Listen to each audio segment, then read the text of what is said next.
Alhamdulillah Rabbil Alamin. Wassalatu wassalamu ala ashrafil anbiya wal mursalin wa ala alihi washabihi ajma'in. Raditu billahi rabban bi islami dina bi Muhammadin nabiyya wa rasula. Allahumma salli ala sayyidina Muhammad wa ala alihi washabihi ajma'in. Allahumma anta rabbuna wa rabbuhum wa qulubuna biyadik fa inna ma ta'anta. Allahumma ighfir lana wa lahum. Allahumma ighfir lana wa lahum. Allahumma ighfir lana wa lahum. Rabbi zidna ilma walhamdulillahi rabbil alamin. Berusaha mengusi bahagia Tuan Imam, Tuan Bilal, Tuan Syah, jawatan kuasa, para asatizah, para guru, para alim ulama, muslimin dan muslimat, mukminin dan mukminat, ibu, ayah-ayah yang dirahmati Allah Subhanahu wa taala. Alhamdulillah, segala puji bagi Allah, Tuhan sekalian alam, memberikan nikmat yang memiliki hari pembalasan, memberikan kesempatan kepada kita wa insya-Allah kembali sambung muzakarah mengenai ayat-ayat Allah Subhanahu wa taala di dalam juzuk yang ke-30. Itu kita ambil, kita baca daripada tafsir Azhar daripada Buya Hamka. InsyaAllah kita masuk surah yang baru,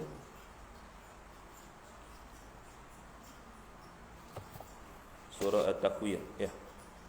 Kan? Kita kan baca daripada surah At-Takwir. Menggulung, berlipat, menggulung. Surah ini diturunkan di Mekah. Kita kata ayat Makkiyah, ada lebih kurang 29 ayat. Surah yang ke-81 antara surah daripada kalangan surah yang tidak ada asbabun nuzul, melainkan pada ayat 28-29. Ada juga surah-surah atau ayat tidak ada penurunannya dengan asbabun nuzul seperti surah At-Takwir ini. Hanya pada surah ayat ke-28 hingga ke-29. Baik, kita lihat dahulu ayat-ayat yang awal ini 1 hingga ke-14. A'udzubillahi minasyaitonirrajim. Bismillahirrahmanirrahim. Iza syamsu kuwirat wa izan nujumun kadarat wa izal jibalu suyirat wa izal isyaru uttilat wa izal wuhushu husyirat wa izal wuhushu husyirat wa izal biharu sujjirat wa izan nufusu zuwijat wa izal mau'udatu su'ilat bi ayyi dhanbin qutilat wa izas suhufu nusyirat wa izas samaa'i kushitat wa izal jahimu su'irat wa izal jannatu uzlifat alimat nafsum ma ahdarat. Sadaqallahul azim. Ini surah yang nak menceritakan tentang bagaimana keadaan, itu keadaan-keadaan yang kita lihat nanti. Allah berikan satu gambaran yang begitu besar. Surah yang menggulung, yang melipat. Baik, kita lihat apa yang disebutkan, yang disampaikan oleh Allah dan apa yang nak beri kefahaman daripada kata-kata Buya Hamka. Allah sebut pada awal itu iza syamsu kuwirat. Ingatlah apabila matahari telah digulung. Ingatlah apabila matahari telah digulung. Ini cerita tentang hari kiamat. Tentang hari kiamat. Lepas pun kita bicara tentang hari kiamat, disambung lagi surah ini tentang hari kiamat. Di suasana hari kiamat ni, ingatlah apabila matahari telah digulung. Kita nak tengok matahari ini, matahari bulan ini dia duduk di satu tempat daripada kelompok-kelompok bintang. Jauh. Bulan itu dikhabarkan lebih jauh daripada matahari. Bintang itu lebih jauh daripada bulan, jauh sangat. Tidak ada orang mampu untuk sampai ke matahari, apatah lagi bulan. Memang tidak akan sampai kepada bulan. Adapun mereka-mereka yang mendakwa sampai itu, tidaklah sampai pada hakikat bulan. Ada dikatakan satu pembohongan, tapi yang pastinya benda itu mustahil untuk sampai kepada bulan kerana jauhnya. Tapi kalau Allah izin pun, secara ilmiahnya, secara faktanya, panasnya bulan itu tidak siapa yang boleh hidup. Matahari apatah lagi. Jadi maknanya satu tempat yang mustahil bagi manusia. Jadi daripada segi faktanya pun agak susah untuk sampai. Matahari Allah jadikan begitu besar, dan bulan juga Allah jadikan begitu besar sebagai panduan manusia. Dan bila mana sampai pada akhirat nanti, matahari telah digulung. Jadi kita lihat di sini, kita melihat penggambaran keadaan kiamat itu bagaimana. Maknanya tak ada apa pun sangat di sisi Allah Subhanahu Wa Taala. Di dunia ni tak ada apa sangat. Bukan tak ada apa-apa langsung. Hingga kan kita selalu bicarakan, kalaulah ada sebesar sayap nyamuk, sebelah sebesar sayap nyamuk dunia ini dalam pandangan kekuasaan Allah, pandangan pada mata Allah. Maksud mata ni bukan macam kita punya pandangan, mata ada bukan, itu hak milik Allah, wallahu alam, hanya bahasa sahaja. Pada pandangan dan kekuasaan Allah Subhanahu Wa Taala itu tidak ada apa-apa langsung, kata Nabi SAW. Kalaulah ada sebelah sayap nyamuk pandangan, ataupun Allah melihat dunia ini, bumi yang kita duduk ini, alam yang kita duduk ini, nescaya tidak ada orang kafir yang mampu mendapat rezeki, makan, minum semua kesihatan. Jadi maknanya tak ada apa langsung pun, Allah bagi je, ambil lah, kan ada apa sangat pun. Macam kita lah, kan, kita ada tanah banyak, ada 2-3 orang kata nak tumpang duduk bila, kan ada apa sangat pun, tanah aku banyak, kan buat apa pun, macam tu, tak pandang pun. Tu dunia kita, kan, tu pun kadang-kadang tak bagi juga. Tapi Allah ni lagi maha luas kekuasaannya, banyak. Bukan tanah, seluruh alam ciptaan Allah ini maha hebat, tidak ada tolak bandingnya Allah berikan kepada kita. Tapi sampai satu masa matahari pun Allah gulung, nampak kekuasaan. Kita rumah pun tak boleh gulung, kan gulung, cuba tikar yang besar gulung pun payah juga, kena 2 orang, kan? Tak boleh seorang-seorang. Yang kerah-kerah ni, kapek ni, kena 2 orang. Darang tak sama. Ini matahari. Ini adalah gambaran hari kiamat, satu keadaan yang berubah sama sekali dari biasa. Hari ini kita tengok hebatnya matahari, cahayanya sampai ke seluruh alam, tapi sampai satu masa Allah akan hancurkan juga dia, akan gulungkannya. Bagaimana Allah gulung, wallahu alam. Berubah sama sekali dari yang biasa. Mula-mula diterangkan bahawa matahari itu telah tergulung, tentulah banyaklah arti yang dapat kita ambil dari kata kuwirat, tergulung atau digulungkan. Makna digulung ialah bila tugasnya telah habis dan tidak dapat memancarkan cahaya lagi, sehingga dunia ini menjadi gelap gulita dan kacau bilau. Di antara yang beri maksud di sini, maknanya tak ada dah cahaya seperti yang ada hari ini. Hari ini matahari duk timbul, kan? Dia timbul elok, ada cahaya. Kita solat subuh, maknanya kita melihat pada fajar sidik tadi itu. Maknanya matahari nak timbul, tapi tak menjelma dia punya tubuh dia lagi itu, kan? Yang kita kata bulat tadi, cahayanya yang memancar warna merah. Kalau kita duduk kat laut, kita boleh nampak. Kalau duduk laut, tengah-tengah laut, kita boleh nampak cahaya itu. Maka kita fajar sidik, maka kita mula sembahyang. Dan spektrum dia itu berwarna biru, biru muda. Jadi subuh ini memberikan kebaikan kepada tubuh badan kita, terutamanya pada percakapan kita, terutamanya kita punya sangkaan kita punya thyroid tubuh badan kita, bahagian atas jadi baik, jadi elok. Jadi Allah tutup cahaya tu, waktu memang kacau bilau apa? Kesihatannya tak ada, maknanya dah sampai tidak ada kalimah-kalimah Allah. Ini yang berlaku. Ini Allah nak terangkan pada kita. Dan ayat kedua Allah sebut kepada kita, dan apabila bintang-bintang telah gugur. Bintang gugur. Berapa banyak bintang ni? Berjuta bintang gugur. Bayangkan macam mana. Kita hujan batu pun risaulah. Habis bumbung-bumbung berlubang. Habis dinding-dinding pecah. Hujan ni dia bukan kecil turun daripada langit, begitu besar. Dia besar turun daripada langit. Dia turun daripada langit ni bongkah-bongkah yang besar, dengan kelajuan yang mencapai had, kelajuan yang paling maksima, ada had kelajuannya 300 km lebih, tak salah ingat.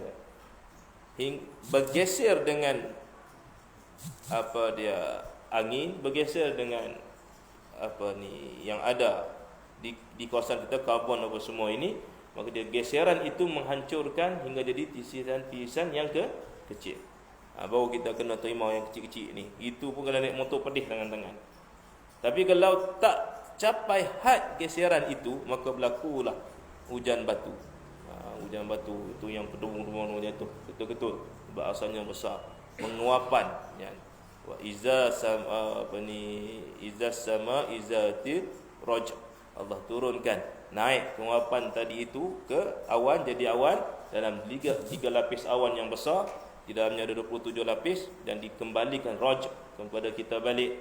Dalam hujan ada 3 benda, iaitu air mineral, ada besi atau penggalian, dan juga ada garam.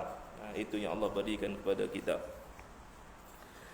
Dan bintang-bintang telah gugur menurut sebuah tafsir yang diriwayatkan oleh Ad-Dhahhak, diterimanya daripada Ibnu Abbas, akan terjadi bintang-bintang itu gugur dari tempatnya kerana ia laksana kandil-kandil, pelita-pelita. Kandil ni pelita kan, bintang ni macam pelita, kita duk tengok arah tuju kita mana, duduk kat mana, mana utara, mana apa dia, timur, barat, selatan, timur, tenggara, timur, barat.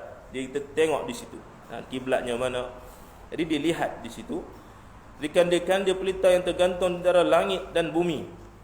Dia belum sampai lagi langit yang sebenar, langit 7 tadi tu. Dia masih lagi. Diceritakan sebelum sampai. Sebab langit ni lebih lagi pada tu. Dia ada lagi Baitul Baida, dia ada lagi Baitul apa dia Mamdud, dia ada lagi Baitul apa ni Makmur. Banyak peringkat tingkat sebelum sampai ke langit yang 7 peringkat tadi itu. 7 petala langit.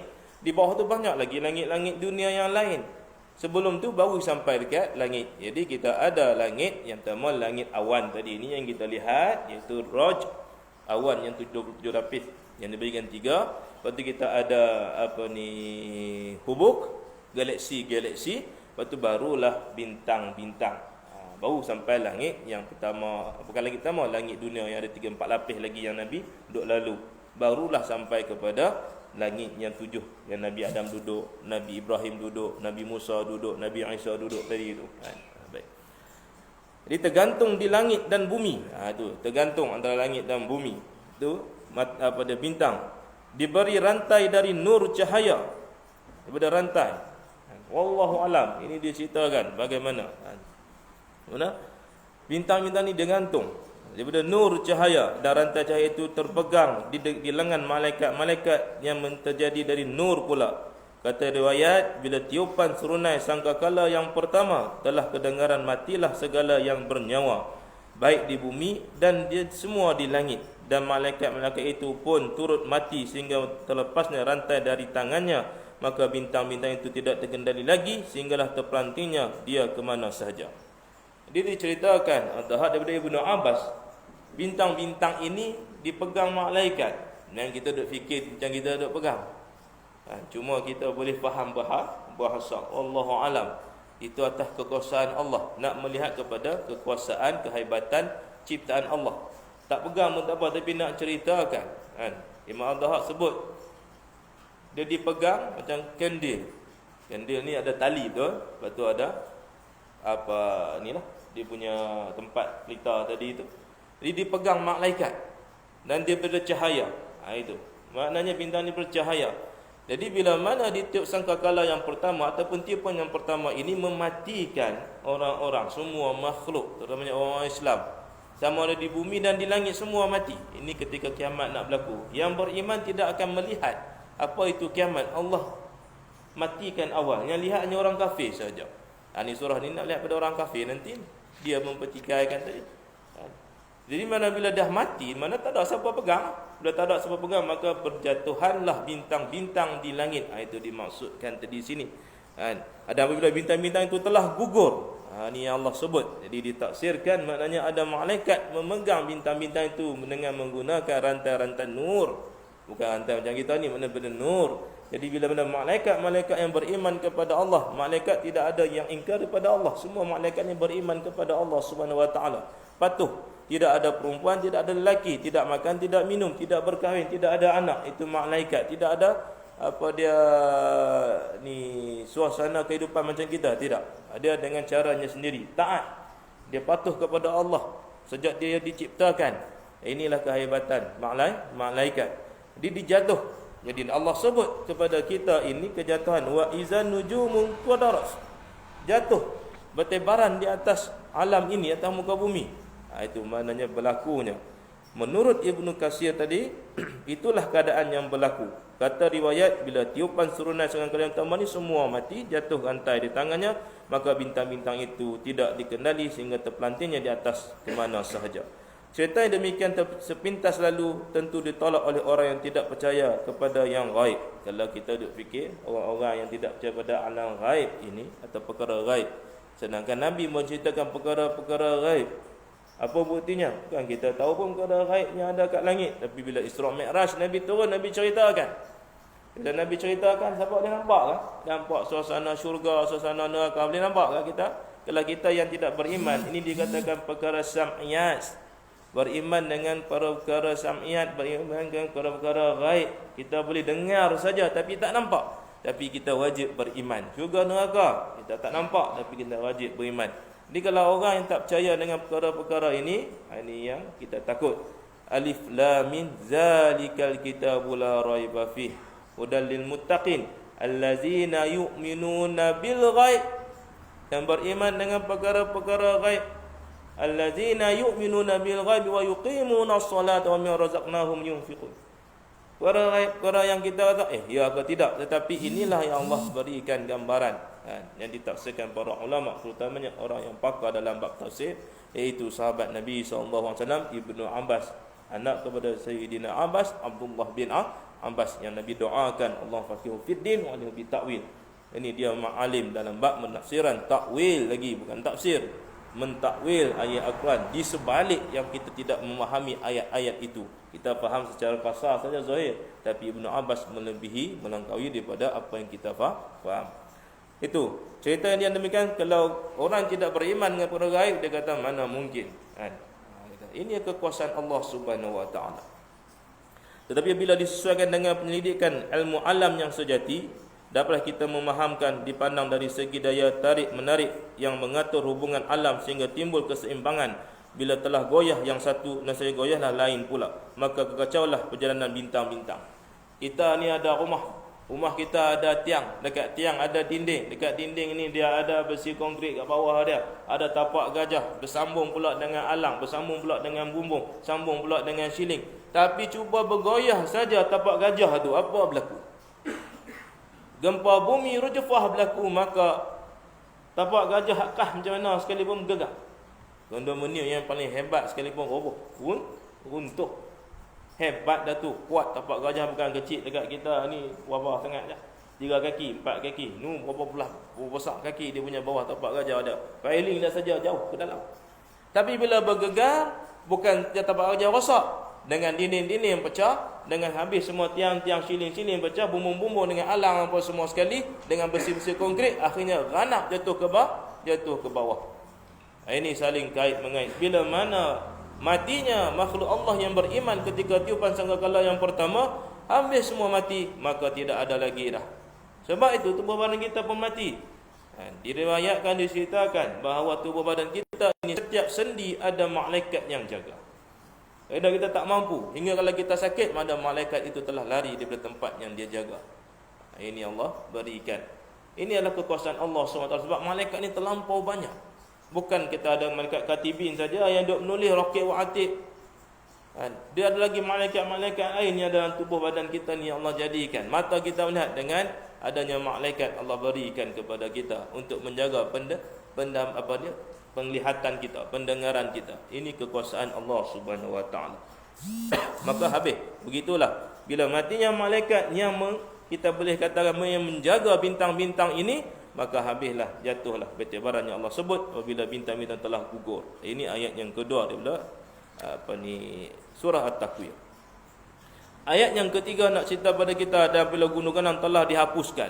Gunung ganang ni bila kita lihat ditiup dalam surah Al-Qari'ah, kita sebut nanti, kita akan baca surah itu, berterbangan, ranap, habis gunung ganang, bukit bakau ni, bukit-bukit ni, bila Allah nak jadikan mereka khalifah, nak turunkan ayat, semua tak mau terima sebab tak mampu.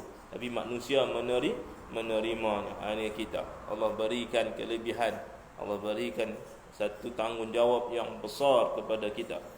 Jadi baca Quran, kena ingat Quran. Macam mana sekalipun kena baca Quran, kena faham Quran. Faham mana kita boleh faham. Tak faham, kita tunggu, kita baca dan kita tengok maknanya sebuah sedikit yang boleh kita faham. Kalau tak jelas, jangan diguna pakai dulu dengan taksir sendiri. Kena duduk dengan guru, kena tanya orang yang lebih tahu. Apabila Gunung Ganang telah dihapuskan, habis Gunung Ganang, tak ada apa. Hari ini kita tengok pasok-pasok dunia ini dengan gunung-gunung yang hebat. Gunung-gunung Everest yang hebat, kan? Gunung paling tinggi adalah Gunung Everest lah. Berapa kilometer aras bumi, aras laut? Berapa tinggi? Kalau Gunung Datuk 800 lebih. Gunung Ansi lebih sikit. 1 point. Dia berapa? Tinggi, paling tinggi kan. Tapi paling tinggi sekali Nurah Marina di Filipina. Lebih tinggi 2 kali ganda Gunung Everest tinggi. Jadi kalau Gunung Ganang ni dihapuskan, bumi adalah salah satu daripada bintang-bintang itu. Kita ni dikira sebagai bintang-bintang, gugusan bintang juga. Bumi ni adalah satu bintang-bintang itu. Bumi adalah salah satu daripada bintang-bintang itu. Kalau berjuta bintang yang lain sudah berjatuhan di garis edarnya, tentulah bumi sendiri telah masuk ke dalam kekacauan itu. Termasuk juga itu hari kiamat berlaku. Maka kalau bintang dah, malaikat tidak ada lagi jaga, orang Islam dan orang yang beriman, makhluk yang beriman telah habis semua mati. Ya Allah tarik mereka punya nyawa ini, maka tidak ada yang menjaga lagi, habis guntuhnya tu, begitulah bagi kiamat. Itu sebab bumi ni kecil ya. Dicampakkan bumi ke dalam kursi seperti manet campakkan dalam padang yang luas, tak jumpa dah cari. Kursi dicampakkan dalam apa dia kena arash, langsung tak jumpa seperti manet kecil. Maknanya apa sangatlah kita ni duduk daripada sekelumit kecil dari kehidupan yang Allah ciptakan begitu besar di seluruh alam yang kita tak tahu apa benda yang ada lagi. Kita tak tahu yang kita ada sekarang takat ni. Yang ni pun tak boleh teraka. Batu-batu yang ada keliling kita pun kita tak tahu nak buat apa lagi. Pokok-pokok pun kita belum jumpa lagi. Masih duk mengkaji air semua, kan? Bahan-bahan duk bergaduh bumi ni bulat, duk bergaduh bumi ni tegak, lurus, kan? Data macam-macam duk bergaduh, kan? Nak menang, duduklah macam mana sekalipun. Allah tak tanya hang bahagian mana, bulat ke data. Duk sibuk buat apa? Data ke bulat, sibuk kita ibadah kepada Allah, tu Allah tanya nanti. Dia orang kafir ni saja nak buat isu supaya kita mikir, supaya lupa benda yang lebih utama, iaitu ibadah kepada Allah. Duk sibuk bulat ke data, bulat ke data. Bulat pun kita berjalan sama, data pun kita berjalan sama. Walaupun ada orang tidak nak masuk isu itu, tetapi nak menyatakan dia nak alihkan isu yang lebih utama, iaitu ibadah tentang hari kiamat, beriman dengan hari kiamat. Itu 4 benda yang perlu kita ingat. Yang mana Jibril ingatkan kepada Nabi dalam hadis yang ketiga. Ya, Jibril datang kepada Nabi, duduk bertemu lutut dengan lutut. Nabi, Jibril tanya, apa yang dimasukkan dengan Islam, apa yang dimasukkan dengan iman, apa yang dimasukkan dengan ihsan, apa dia tanda-tanda hari kiamat. Ini 4 benda yang kita kena sulam dalam kehidupan kita ni yang lebih penting. Ibadah kita ini. Di hari kiamat ni penting. Berapa macam mana berlaku? Sanggup dah kita hadapi kiamat. Kalau lah rumah kita masuk air pun macam-macam dah. Pening kita nak buat lakukan. Belum runtuh lagi, belum jadi musibah-musibah. Hak ni kiamat. Apa yang kita boleh lakukan? Tak boleh buat apa dah. Dia Allah so ingatkan kita supaya kita jadi manusia yang beriman, manusia yang sentiasa lakukan ibadah sebanyak-banyaknya kepada Allah Subhanahu wa taala. Di bumi akan juga berlaku hingga runtuh apa semua. Dan tentulah bumi sendiri telah masuk dalam kekacauan ini, dan gunung ganang yang ada di bumi pun tidak ada artinya lagi. Tak ada apa dah. Gunung Ganang, Bukit Bakar, tak ada apa dah. Dia pun sudah menjadi sama rata dengan bumi. Di dalam surah An-Naba yang lalu dibayangkan bagaimana Gunung Ganang sudah berkeadaan laksana fatamorgana belaka, disangka air padahal bukan air. Tak ada apa dah. Fatamorgana ni apa? Kita duduk kat padang pasir. Kalau dah hara sangat-sangat, lalu nampak jauh sana, macam tasik. Tadi dia semangat lah, dah hara sangat, nampak dia jauh. Fatamorgana ni bayangan dalam fikiran dia tu, duk nampak, tasik di ujung sana. Dia pun pergilah lari. Lampas sampai bukan tasik, tak ada apa pun, pasir juga. Itu fatamorgana. Di Gunung Ganang tak ada apa dah, fatamorgana. Nampak macam tinggi, tak ada apa dah. Hingga musnah dah, tak ada apa langsung. Ini diranapkan oleh Allah Subhanahu wa taala. Kita tidak akan lihat, tapi inilah yang akan dilihat oleh orang-orang kafir yang ayat 28 usulan akan bicarakan nanti. Dan ayat yang keempat, apabila unta-unta bunting telah dibiarkan. Kita ni kalau ada kambing bunting, lembu bunting, jaga sungguh ni. Sebab apa? Nak ambil anak dia. Kita bela nak ambil anak dia, jaga elok-elok. Sebab itulah hasil kita punya keuntungan. Kita nak ada dapat kebaikan daripada, faedah daripada benda haiwan yang kita bela tadi tu, ternak kan. Tapi ini ketika berlakunya kiamat, tak peduli dah. Hang bunting ke, hang apa ke, tak fikir hang dah. Bukan kata unta, semua haiwan, termasuklah apa yang kita jaga hari itu. Di sini sebut unta, kerana unta ini simbolik pada apa yang berlaku ketika itu. Di kita ni macam-macam usaha lah kita lakukan. Dengan ayat ini suasana lebih dekatkan lagi ke dalam masyarakat. Pada masa yang mulai diturunkan, unta bunting sangatlah manis pada pemeliharaan orang yang punya. Unta dia bunting nak lahir anak, siapa tak jaga sungguh-sungguh? Jaga sungguh-sungguh. Mahal unta ni, sekok dekat 10,000. Tahu kalau sekok lagi lahir, kaya dah. Tapi tak peduli dah. Kerana diharapkan akan lahir anak darinya. Unta bunting adalah mengandung tambahan kekayaan. Bila kiamat telah datang, orang tidak peduli lagi pada unta bunting yang selama ini dipelihara baik-baik itu. Mana benda yang dia paling sayang sekali, benda yang dia jaga sekali, dia tak peduli dah. Kita ni kan kata unta lah, apa saja yang kita buat lah. Kalau kita ada ladang cili, wah sayang sungguh ladang cili dia, hari-hari pergi tengok. Tak boleh, satu ulat pun hinggap. Ada 5,000 pokok, 5,000 pokok dia jaga, sombok supaya ulat tak hinggap, supaya cili itu dia ambil dengan hasil yang maksimum.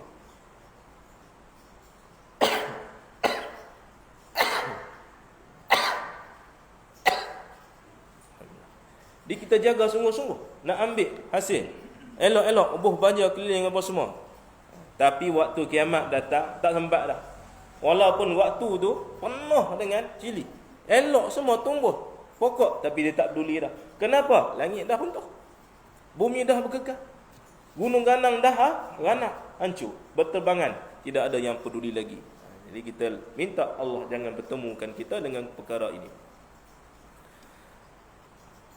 Gambaran kecil dapat kita lihat pada waktu negeri alam dalam perang besar dan orang menyelamatkan diri meninggalkan kampung halamannya kerana melarikan diri dari sebuah musuh. Kita, negara kita, tanah Melayu pasal dijajah. Lama dijajah, bukan waktu tempoh yang singkat. Komunis ni sekejap je. Jepun sekejap. Jajahan kita dijajah oleh British, Belanda, Portugal. Keseluruhannya itu pembahagian. Dijajah lama, dimasukkan glory, gold, gospel.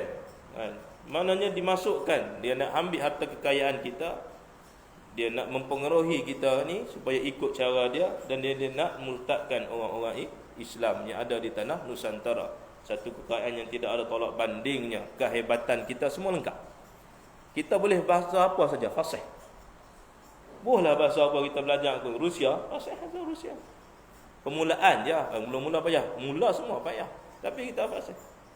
Orang di India nak baca Quran, orang tak fasih payah. Di dunia ni dua bahasa yang boleh sebut. Antaranya orang Melayu dan orang Maghribi. Sebut fasih dalam bahasa Arab lah, Maghribi bahasa Arab. Tapi orang Arab ada benda yang tak boleh sebut. Dia tak boleh sebut apa jim, banyak huruf-huruf yang tak boleh sebut. Orang Inggeris sama juga bahasa kita, sebahagian kecil sahaja. Tapi kita ni majoritinya boleh apa bahasa sahaja. Jadi mereka ni menjajah kita. Kalau orang jajah kita, lari habis. Di zaman itu mungkin kita tak rasai, sebahagian kecil je merasai. Tapi bagaimana berlakunya, seperti di Palestin, mereka ni dibunuh, dirogol, anak yang ada disembelih, seperti mana berlaku di Pol Pot di mana, Filipina kan, masuk sekolah kan, kan Pol Pot Kamboja, dia masuk ke sekolah-sekolah. Apa dia buat? Ada sekolah-sekolah dia masuk, dia ambil grill, tengah hidup pegang orang, grill kepala, keluar otak. Kalau tengok satu lari tak? Lari dari tampukan orang. Itu nampak ngeri lah. Tentera Jepun masuk pancung suka hati. Morogo suka hati. Lari orang. Takut. Tapi itu kecil. Kiamat lebih dahsyat daripada itu. Agak-agak lari macam mana? Payah. Keadaan ini kita tidak bayangkan. Dan kita jangan duduk dalam keadaan macam ini. minta Allah matikan kita, iaitu nanti bukan sekali-kala dengan angin yang mematikan kita, kelompok orang yang beriman. Waktu perang semua orang akan lari, maka ayam-ayam, kucing, anjing sampai kepada ternak kambing tidak dipedulikan lagi orang. Tak pedulilah semua. Kucing paling mahal, burung paling mahal pun tak pedulilah, hendak pergi ke hang, aku nak selamat diri. Semuanya telah tersia-sia kerana orang lain meninggalkan rumah. Orang lari meninggalkan rumah melihara nyawa dengan bawa sebungkus pakaian saja. Ini kata, hari ini kaya sungguh kita ada cari harta benda. Carilah sebanyak mana hang boleh cari. Tapi ingat, sampai satu masa kalau orang beriman mati macam tu saja. Dia tak ada bawa mati, tengok-tengok sebelah dia, oh rumah yang aku dah ada itu, ada lagi dek sebelah elok apa semua, tak ada. Sebab tak ada apa, dia najis atas muka bumi kita punya harta benda ni bukan ada apa. Duit yang banyak, najis saja. Di sisi Allah tidak ada, tak pandang langsung. Maksud tak ada apa langsung. Kerana apa? Bukan tidak apa yang kita Allah nak bagi pada kita tak langsung. Kerana Allah dah sediakan satu tempat yang lebih hebat daripada apa yang kita berasa hebat atas muka bumi ni. Kita berasa atas muka bumi kita punya rumah hebat. Kita punya macam-macam perhiasan ada dalam rumah. Kita punya kereta hebat. Ya, itu kita punya rasa sebagai manusia, fitrah. Tetapi adakah Allah telah letakkan itu sebagai satu hakikat hingga bawa kepada hingga kita mati? Tidak. Kerana Allah lebih menyediakan satu benda yang kita tak boleh nak bayangkan bagaimana hingga terpegun ribuan tahun melihat kemewahan Allah Ta'ala bagi. Aku ingat atas muka bumi itu hebat dah. Macam itu. Sampai terpegun tak bercakap. Walaupun sebelah dia ada awet cantik sekalipun. Walaupun sebelah dia ada orang paling handsome sekalipun. Walaupun sebelah dia ada ramai orang yang lain yang baik dengan dia, tapi dia tak peduli dah. Dengan terpegun melihat kehebatan nikmat yang Allah nak bagi pada dia, dia rasa ingat dah ada rupanya ada lagi. Hebat. Kita dekat Malaysia ni rasa taman. Oh, seronok. Ada pula paling cantik. Pergi perhentian, Allahu Akbar cantiknya. Pergi ke Redang, oh cantiknya. Pergi Langkawi cantiknya. Tengok pula beli snorkeling apa semua air. Tengok apa coral apa semua cantik. Rupa-rupanya bila kita pergi satu lagi pergi ke Sabah pula sampai nak, lagi cantik. Hilang lah tadi. Betul tak? Tak boleh lawan. Kalau kita cerita dengan orang, tak boleh lawan. Kita kata, aku pergi Langkawi. Dia kata, hang tak pergi sempurna. Lagi cantik, tak boleh lawan. Dia dah nampak nikmat yang lebih besar. Kita ni Allah nak bagi benda yang tidak ada satu orang pun pernah nampak. Melainkan pada mereka yang diizinkan oleh Allah Subhanahu Wa Taala dengan iklan Allah, bukan iklan dalam TV tu kan. Komersial tak jadi. Iklan Allah Subhanahu Wa Taala. Jadi maknanya Allah berikan pada kita ini, kita nak lihat alam gaib ini bagaimana. Adakah dengan cara dengar lepas tu buat tak tahu sebab tak nampak, ataupun kita nak beriman dengan alam yang Allah telah jadikan itu alam gaib. Dan ini adalah keadaan Allah berikan kepada kita. Jadi kita tinggal habis. Yang mati selesai. Hanya hidup tak peduli dah. Rumah dia besar ada 10 biji, tak ada apa dah. Ada lari tinggal. Bawa pakaian, tu pun kalau sempat bawa pakaian, tak ada habis. Kita boleh lihatlah. Bukan kita nak suruh kata berlaku seperti itu, tapi kita boleh lihat cerita-cerita yang dibuat oleh Hollywood. Cerita-cerita tentang berlakunya dikatakan kiamat, tapi bukan kiamat. Kita boleh lihat gambaran, tapi tidak sama sekali gambaran macam itu. Tapi kalau kita boleh lihat keadaan yang berlaku, orang yang paling kaya sekali kan, sanggup bayar nak naik kapal. Bayar berapa? Satu kapal, satu orang kena bayar berjuta, 20 juta, 30 juta dolar untuk nak selamat. Sebab diramalkan berlakunya kiamat, berlakunya bumi ini akan tenggelam dengan air. Sanggup bayar. Tapi akhirnya dia lari bawa apa? Kereta mewah pun dia tinggal, rumah pun dia tinggal. Dengan dia pun mati tempat nah. Itu maknanya. Tu baru kita tengok gambaran yang dibayangkan manusia langsung tidak ada nisbah kecil kepada kiamat yang sebenar. Tak ada. Sebab tak boleh nak bayangkan bagaimana. Hak yang tu pun dia bayangkan tak sempat bawa apa-apa, hanya selai baju je. Orang kaya, orang hebat, tapi nak naik kapal selai baju je sebab nak selamatkan diri dia daripada dihentak ataupun ditenggelamkan air bah yang besar seluruh dunia. Itu cerita. Dia pun tak bawa baju, dia bayangkan tak sempat nak bawa apa, nak selamatkan diri. Bayangkan kiamat nanti berlaku, kita macam mana? Kita tak ada lah, kita mohon pada Allah, kita tak ada lah, kita dimatikan. Orang kafir akan berhadapan macam mana? Allah dah tunjukkan jalan yang lurus di akhir surah ni, tapi mereka ni dia bertanya, kami buat jalan lurus sendiri ya? Dia pandai-pandai cakap. Itulah asbabun nuzul yang akan diturunkan, melihat. Semuanya telah tinggal habis rumah, melihara nyawa semua tak ada apa. Ini telah kami alami pada permulaan perang ketika tentera Belanda tidak dapat mempertahankan negeri dari sebuah tentera Jepun. Indonesia diserang Belanda. Belanda masuk. Ketika itu Bung Karno, Soekarno ini dialah orang yang banyak sangat mempengaruh untuk melawan Belanda. Ini dia boleh ramai dengan Bung Hatta semua inilah ni sejarah Indonesia. Dia kata Malaysia pun tak wujud lagi lah kan. Tanah Melayu dan Sumatera nak gabungan-gabungan ini nak dibuat. Cukup menentang. Bila Jepun datang, ketika Jepun bangkit ni melihat Jerman bangkit. Jepun ni jatuh, Hiroshima Nagasaki dibom apa semua ini kan, jatuh, tapi Jepun bangkit. Ada jadi satu tentera kamikaze yang tidak ada belah kasihan.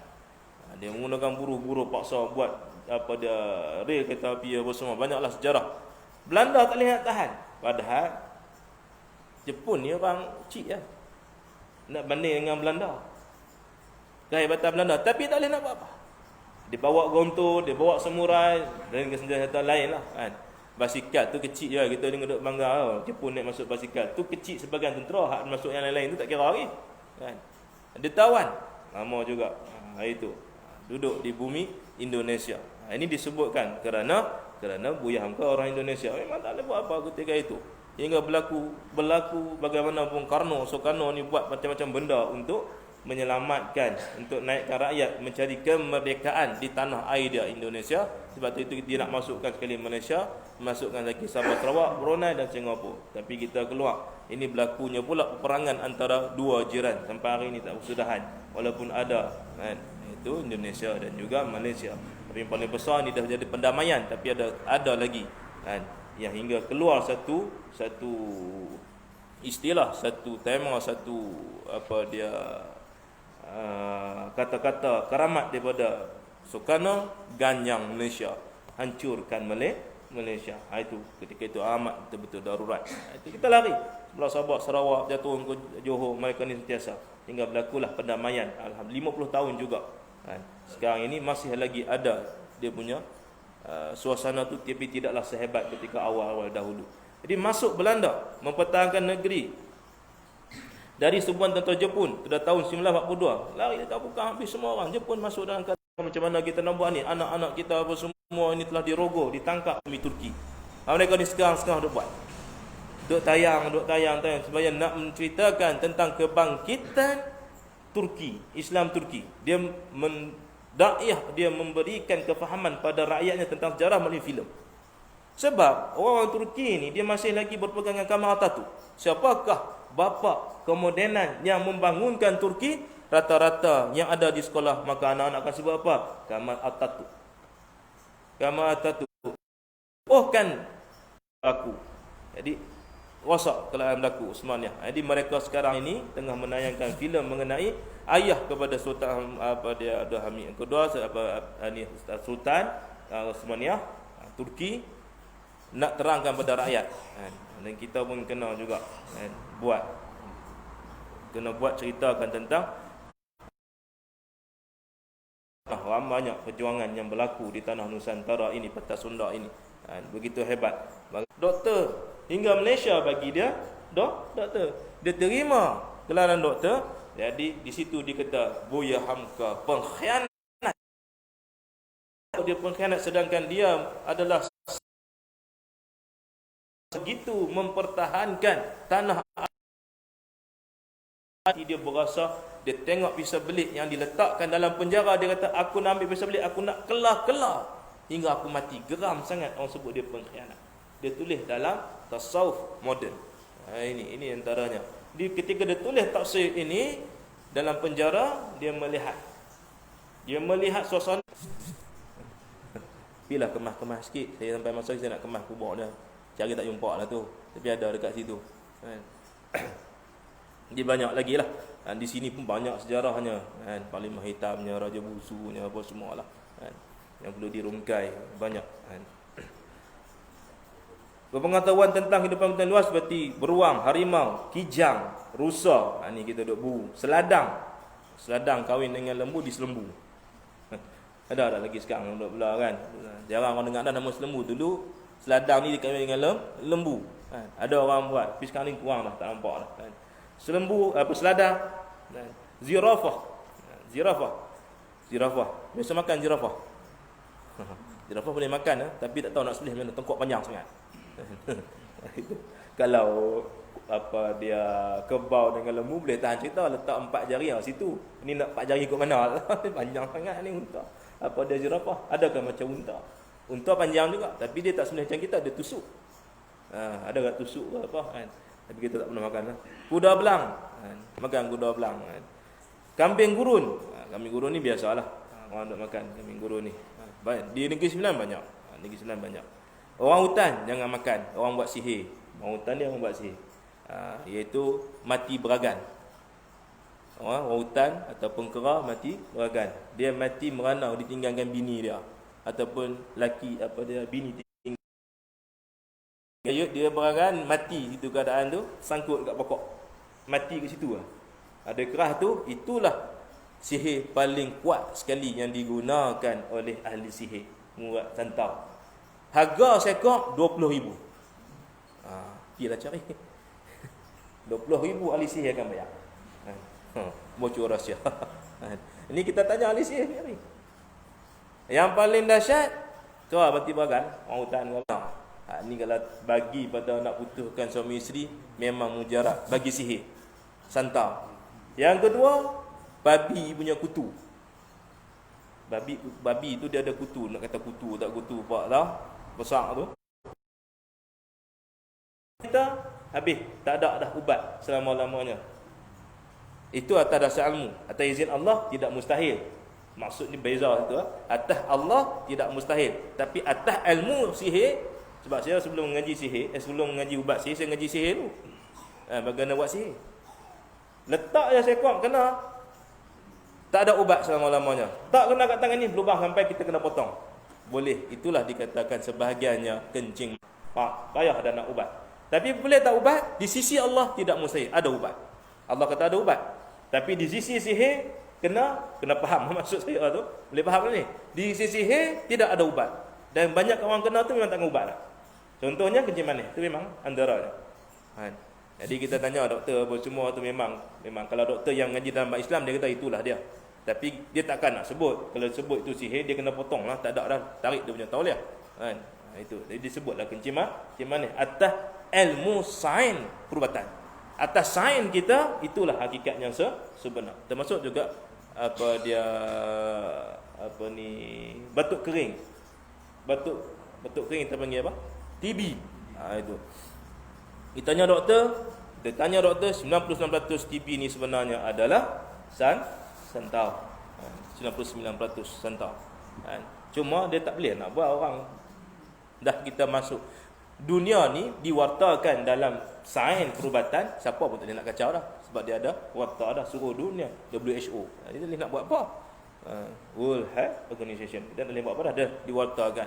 Kalau kita ada satu lagi, the World Health Islamic Organization, okey ya. Boleh ya. Selesai, tapi tak ada. Hanya satu saja kan.